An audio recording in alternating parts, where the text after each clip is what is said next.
The chapter is life on the earth. Millions of years तक अर्थ का एक बैरन planet था, मतलब इसमें कोई लाइफ नहीं था। फर्स्ट लाइफ वाटर में आया, belonging to the flora world, मतलब प्लांट किंगडम को बिलोंग करता था। फिर धीरे धीरे एक लाइफ से दूसरा लाइफ, फिर धीरे धीरे एक लाइफ से दूसरा लाइफ आया और फौना किंगडम भी आया। फौना मतलब एनिमल किंगडम। प्लांट्स और एनिमल्स और ह्यूमन बींग्स जब एक इन्वायरमेंट में रहते हैं और इंटरडिपेंडेंट होते हैं तो वो एक इकोसिस्टम कहलाता है। प्लांट्स भी एनिमल्स के ऊपर डिपेंडेंट है टू सम एक्सटेंट। एनिमल्स भी एनिमल्स प्लांट्स के ऊपर डिपेंडेंट है and to some extent plants भी एनिमल्स के ऊपर डिपेंडेंट है, जैसे पॉलिनेशन वगैरह के लिए। Human beings who first appeared on the earth surface were called homo sapiens. ये साइंटिफिक नेम दिया गया है ह्यूमन बींग्स के लिए। पता है कि अर्थ ही एक ऐसा प्लैनेट है सोलर सिस्टम में जहां लाइफ एग्जिस्ट करता है, और इस लिविंग जोन को बायोस्फीयर बोलते हैं। Biosphere is divided into two kingdoms, plant kingdom and animal kingdom, जो कंप्लीटली हार्मनी में रहते हैं। In this zone living and non living things are also dependent on each other for their existence. Plants food prepare करता है sunlight, air और water के help से, इसलिए फूड फैक्ट्रीज बोलते हैं, ये पता है। प्लांट्स एनिमल्स का बेसिक सारा नीड सेटिस्फाई करता है। एनिमल्स सॉइल को न्यूट्रिएंट्स प्रोवाइड करता है जो प्लांट की ग्रोथ के लिए इंपॉर्टेंट होता है। तो इससे समझ में आ रहा है कि प्लांट्स भी एनिमल्स के ऊपर डिपेंडेंट है। और इस बायोस्फीयर का सबसे इंपॉर्टेंट कंपोनेंट होता है ह्यूमन बींग्स, क्योंकि वो सब कुछ को ऑल्टर करने का पावर रखता है। ह्यूमन बींग्स प्लांट और एनिमल दोनों कंज्यूम करता है, और यही एक ऐसा बींग है जो अपने नीड्स के लिए एनवायरनमेंट को चेंज कर देता है। Now will read more about the plant kingdom. Plant kingdom को पढ़ने के लिए अलग अलग टाइप का वेजिटेशन के बारे में हम लोगों को पढ़ना होगा। तो वेजिटेशन में फॉरेस्ट, ग्रासलैंड्स, बुशेस, श्रब्स, ये सारा इंक्लूड होता है।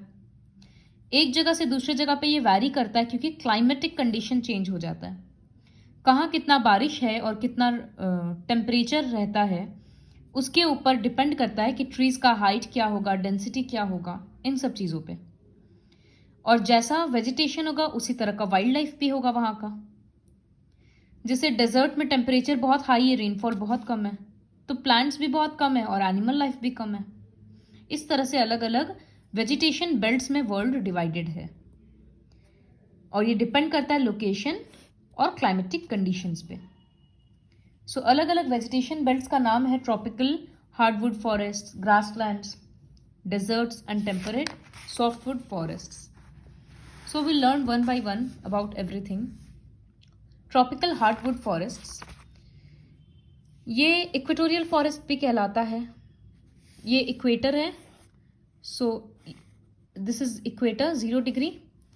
यहाँ से 23.5 degree north and 23.5 degree south तक ये फॉरेस्ट रहता है, ट्रॉपिकल हार्डवुड फॉरेस्ट।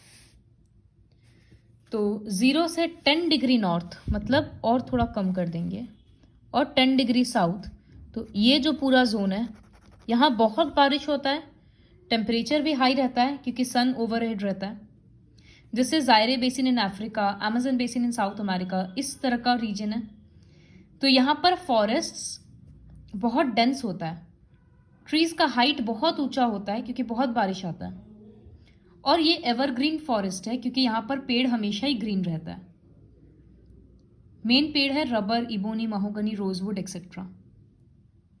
फिर tropical deciduous forest, 10 degree north से 23.5 डिग्री नॉर्थ और 10 डिग्री साउथ से 23.5 डिग्री साउथ तक ये फॉरेस्ट मिलता है। तो लैटिट्यूड्स लर्न करना होगा।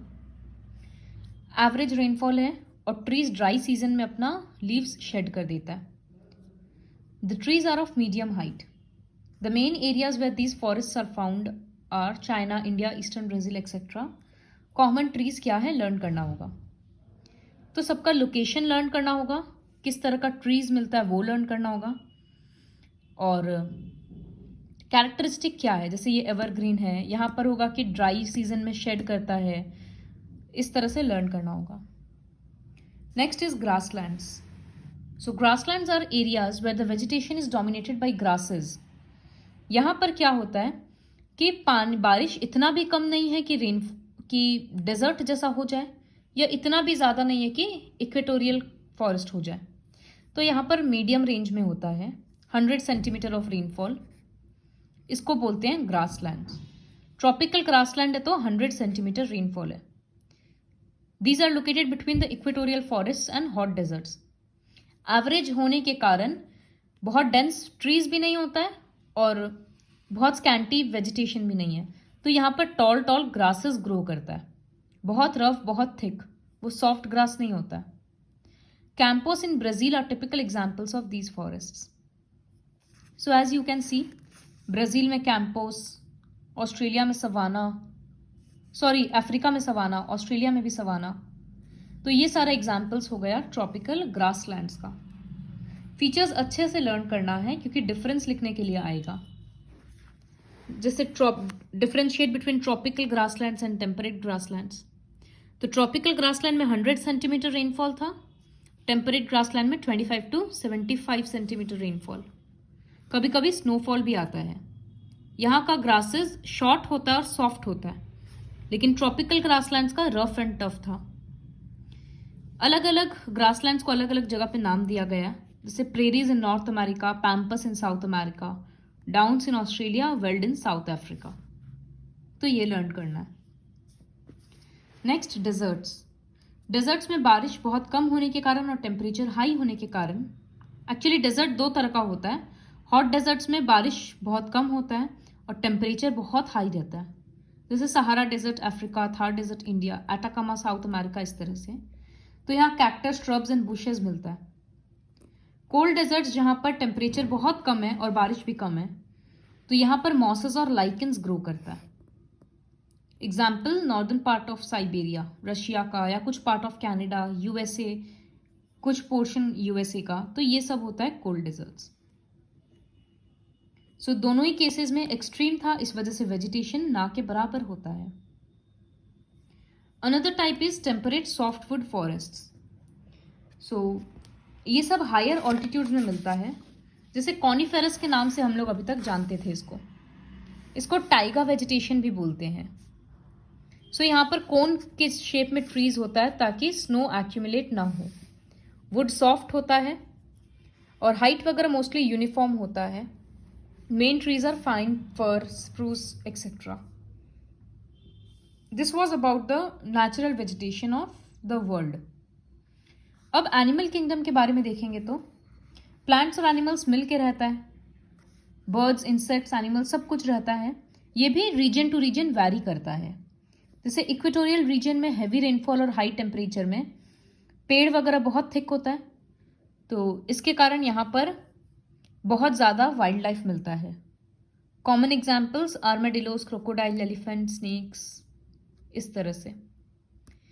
ग्रासलैंड्स में एनिमल्स काफ़ी कम होता है as compare to the equatorial forest. Example, lion, cheetah, leopard, deer, rabbit. और पोलर रीजन्स में थिक फर वाला एनिमल्स होता है, penguin, polar bear, yak. Human impact on the ecosystem. Population इतना बढ़ते जा रहा है कि फॉरेस्ट कवर कमते जा रहा है। हम लोग पेड़ काटते जा रहे हैं क्योंकि एग्रीकल्चर के लिए लैंड चाहिए, घर बनाने के लिए चाहिए, इंडस्ट्रीज एक्सपैंड करने के लिए चाहिए। तो पूरा इकोलॉजिकल बैलेंस डिस्टर्ब हो जा रहा है और इसका इफेक्ट बहुत ज़्यादा हो रहा है वाइल्ड लाइफ पे भी, इन्वायरमेंट पे भी और हम लोगों पे भी। वाइल्ड लाइफ कम्युनिटी में बहुत सारा स्पीसीज एक्सटिंक्ट हो गया, बहुत सारा एंडेंजर्ड है, वल्नरेबल है। ग्लेशियर्स मेल्ट होना स्टार्ट हो गया, फ्लड्स वगैरह कॉमन हो गया। तो ये हाई टाइम है जहाँ हम लोग रियलाइज करें अपना गलती और नेचर के साथ खेलना बंद करें। इकोलॉजिकल बैलेंस मेंटेन करना है अगर, तो एफॉरेस्टेशन शुरू करना चाहिए, हंटिंग बंद करना चाहिए। Wild life sanctuaries, national parks, biosphere reserves, ये सब सेट हो भी गया है, लेकिन इसके बावजूद प्रॉब्लम्स चल रहा है। So more efforts should be taken in this direction. बहुत सारा एनजीओ वगैरह भी अवेयरनेस स्प्रेड करता है। With our collective effort, we can stop the destruction of our ecosystem. This is all about the chapter.